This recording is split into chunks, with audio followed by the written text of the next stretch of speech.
베란다 밖으로 몸이 떨어지는 것입니다. 그런데 여기서 잠깐, 베란다에는 건축법상 정해진 120cm의 난간이 설치되어 있고 실세 아이들의 평균 키는 119cm. 자, 그렇다면 아이들 키보다 난간이 높기 때문에 난간 위로 떨어지는 사고가 일어날 것 같지는 않은데, 문제는 베란다에 둔 가재 도구를 밟고 올라가기 때문입니다.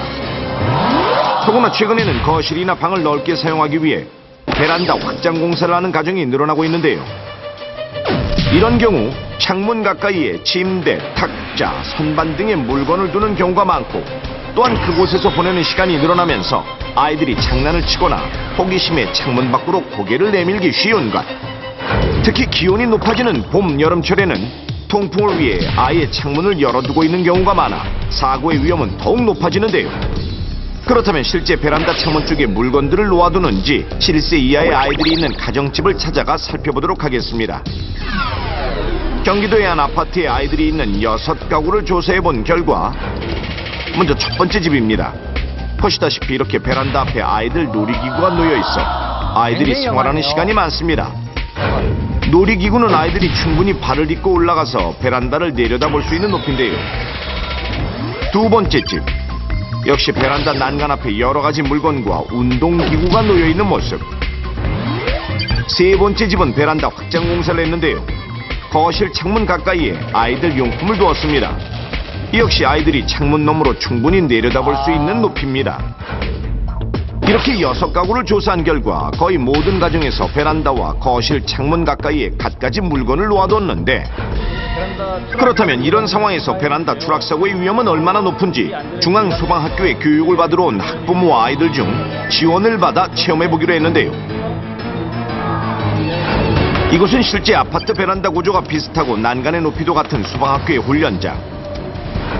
훈련장의 높이는 지상으로부터 약 3m. 베란다 난간은 실제 건축법상 정해진 1m 20cm. 베란다에는 일반 가정에서 흔히 볼 수 있는 의자를 놓아둡니다. 철저한 안전을 위해 아래에는 높이 3m, 가로 세로 각각 8m, 6m의 에어매트를 설치하는데요. 이 에어매트는 10층 높이에서 성인 남성 2~3명이 추락해도 충격을 흡수하는 안전장치입니다. 체험은 소방학교 안전요원이 지켜보는 가운데 진행합니다. 자, 이제 추락 시 몸을 잡아주는 안전벨트와 각종 보호구를 착용한 12세 어린이가 태극기를 개양하는 상황을 재현해 볼 텐데요. 먼저 147cm에 39kg의 평균 키와 비슷한 몸무게를 가진 12세 어린이가 체험해 봅니다. 난간 앞에 서자 아이의 어깨 부분까지 난간이 올라와 추락의 위험은 없어 보입니다. 이제 태극기를 다는 상황을 가정해 의자 위에 올라서 보는데요. 아이의 허리 부분에 난간이 위치해 보기만 해도 아찔한 상황.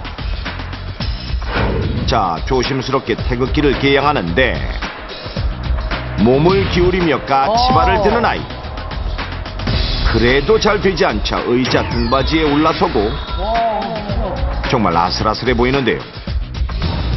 과연 어떻게 될까요? 그런데 잠시 후 순간 앞으로 기울어지며 난간 밖으로 넘어지는 어린이. 이것이 만약 실제 상황이었다면 생각만 해도 아찔합니다. 자, 그렇다면 어른의 경우는 어떨까요? 실제 성인이 베란다에서 이불을 털거나 과음으로 구토를 하다가 베란다에서 추락하는 사고가 종종 일어나는데요. 아이들과 동행한 부모님들이 직접 체험에 나섰습니다. 먼저 31세의 주부. 난간 앞에 서자 허리 위로 난간이 올라와 별로 위험해 보이지 않는데, 이제 일상생활에서 흔히 하는 행동인 이불을 털어보겠습니다. 이불을 털 때마다 팔꿈치가 들썩이며 몸이 앞으로 기울어지는 모습. 좀 더 확실하게 털기 위해 난간 틀을 밟고 올라가는 주부. 과연 어떻게 될까요? 몇 번 이불을 털자 보이십니까? 몸이 기울어지면서 난간 밖으로 떨어지는 모습. 이번에는 46세인 성인 남성이 안전장비를 갖추고 체험에 나섰는데요. 구토하는 상황을 가정해 난간 밖으로 고개를 숙여보겠습니다. 구토를 하듯 난간 밖으로 고개를 숙이고 구역질을 하는데, 가슴에 난간이 걸리자 발꿈치를 들고 결국 난간 틀에 올라서는 남성.